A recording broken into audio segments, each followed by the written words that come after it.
last po nakausap namin kayo dito sa programa, nasabi nyo po na yung guidelines nga po na ibigay nyo na dito sa mga oil companies, ukol pa rin dito sa pagsasubmit nila ng kanilang unbundled prices. Kumusta ma? May balita na po ba dito? May mga nakapagsumiti na po ba?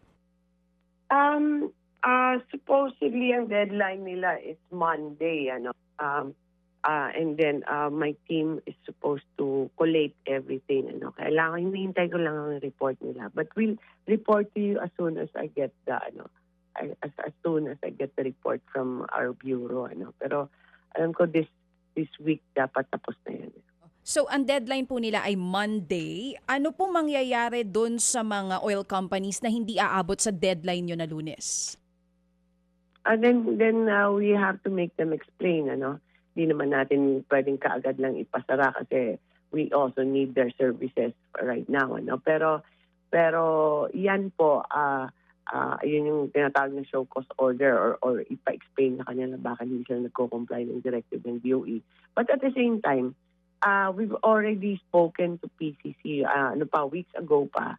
Ang PCC at the same time kasi sila rin humingi rin ng documents para din ginagawa rin nila yung sarili nilang investigation kasi sila dapat talaga nag-i-investigate. Kami nag-gather ng information, sila yung nag-i-investigate kung mayroong mga violations yan. Oo. Secretary, sa abiso po sa inyo ng inyong mga staff, gaano na daw po kadami yung oil companies na nakapagsumite nitong unbundled prices nila? I have to check lang kung but I can report to you once I have all the documents kasi baka too early pa for me to tell you how ilan. Baka may nag-report na rin kagabi. Baka may mga nadagdag, Pero para lang po mas Secretary, para lang po mas maintindihan din ng mga kapatid natin na nakikinig sa atin ngayon, under the DOE circular at advisory po na meron na noong 2019 pa, ano po mismo yung kailangang ibigay at ilahad sa inyo nitong mga oil company na ito dito sa unbundling? Kasama po dyan as in lahat, import cost, buwis, logistics, everything that we need to know. Yes, ma'am.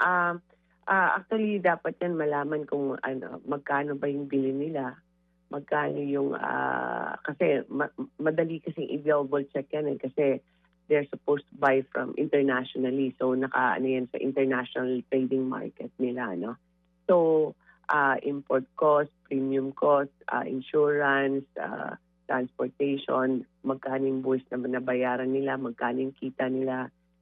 So those have to be may breakdown sabihin kasi ngayon sabihin lang ganito yung increase pero hanggang doon lang ang na transparent but other than that we want to see how they come up with their cost. Mga kapatid, para sa iba pang mga balita at impormasyon, sundan niyo po kami sa X, Instagram, Facebook at syempre sa TikTok, True Network PH. Mag-subscribe din po kayo sa aming YouTube channel, True Network. May website din po tayo, truenetwork.ph at pwede nyo rin po kaming mapanood sa Channel 19 ng aming True FM TV. Lagi pa rin makinig sa radyo dito po sa 105.9 True FM dahil dito, laging po sa'yo, kapatid.